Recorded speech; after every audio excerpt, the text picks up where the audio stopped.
पापा के साथ तकरीबन 1 घंटा हो गया है। बैंक में बैठा हूँ, नाराज भी हो रहा हूँ, जितना खुद पर उससे ज्यादा पापा पर। बहुत गुस्से से मैंने कहा, पापा यार कितनी बार कह चुका हूँ, ऑनलाइन बैंकिंग सीख लो यार। क्या होगा अगर आप इसे सीख लोगे तो? आप घर बैठकर ही कर सकते हो यार ये छोटा सा काम। सिर्फ बैंकिंग नहीं, खरीदारी भी आप ऑनलाइन कर सकते हो, वो भी सिर्फ घर पर बैठे बैठे। आप होम डिलीवरी भी प्राप्त कर सकते हैं। बहुत सरल है, लेकिन ये आसान काम ही नहीं करते हो। करूं तो तुमको घर से बाहर जाने की जरूरत नहीं है ना? हाँ पापा, मुझे यहाँ घंटों व्यर्थ नहीं बैठना पड़ता। तब मेरे पापा ने जो कहा उससे मैं निर्वाक हो गया। पापा ने कहा, इतना समय बचाकर क्या करते हो? हर समय तो फोन पर लगे रहते हो। आखिरी दिन अपने चाचा से कब बात की थी? 10 हाथ दूर अपने चाचा जमील की खबर सुनी है।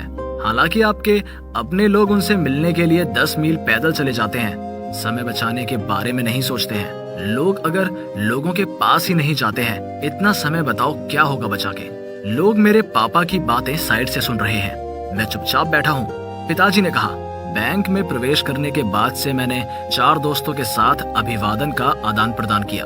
तुम्हें पता है मैं घर पर अकेला हूँ, इसलिए घर से बाहर आना ही मेरे लिए खुशी है। इन लोगों की कंपनी मेरी कंपनी है।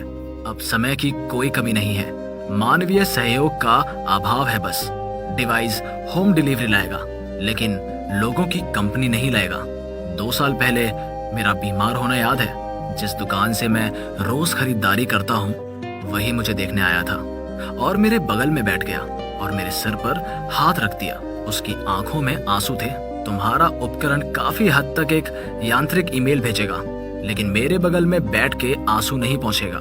मेरी आंखों से आंसू पहुंचने के लिए कौन सा उपकरण बना है? तुम्हारी माँ सुबह चलते चलते गिर गई थी, उसको घर किसने पहुंचाया? ऑनलाइन लोगों के अकाउंट को पहचानता है, वो लोगों को नहीं जानता।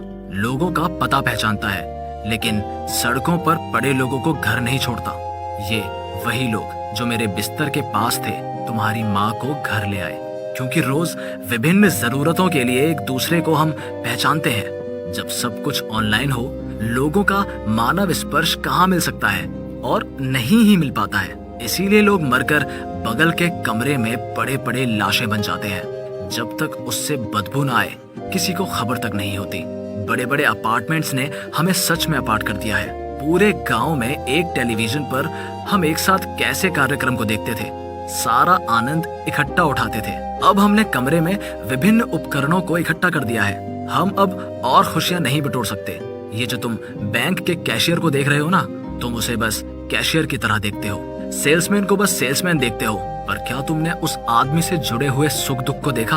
उसकी आंखों को देखा, उसकी जुबान को देखा, उसके सीने में दर्द देखा, उसके घर लौटने की चाहत देखी?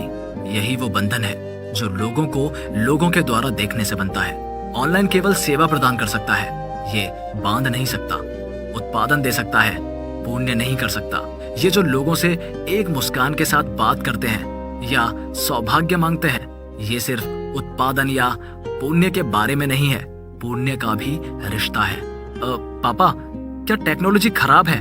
टेक्नोलॉजी खराब नहीं है, बहुत कुछ आसान किया है इसने, ये निसंदेह सच है। जूम पे लाखों के लाखों बच्चे पढ़ रहे हैं, सीख रहे हैं। इतना सब टेक्नोलॉजी का ही उपकार है। हालांकि टेक्नोलॉजी का नशा खराब है, स्क्रीन का एडिक्शन ड्रग एडिक्शन से भी खराब है। हमें ये देखना होगा कि हमारी मानविक सत्ता का विनाश न कर दे ये टेक्नोलॉजी।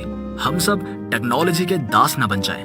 लोग डिवाइस का उपयोग करेंगे, लोगों से संबंध बनाएंगे, लेकिन भयानक सच्चाई तो ये है कि अब हम लोगों का उपयोग करते हैं और डिवाइस के साथ संबंध बनाते हैं।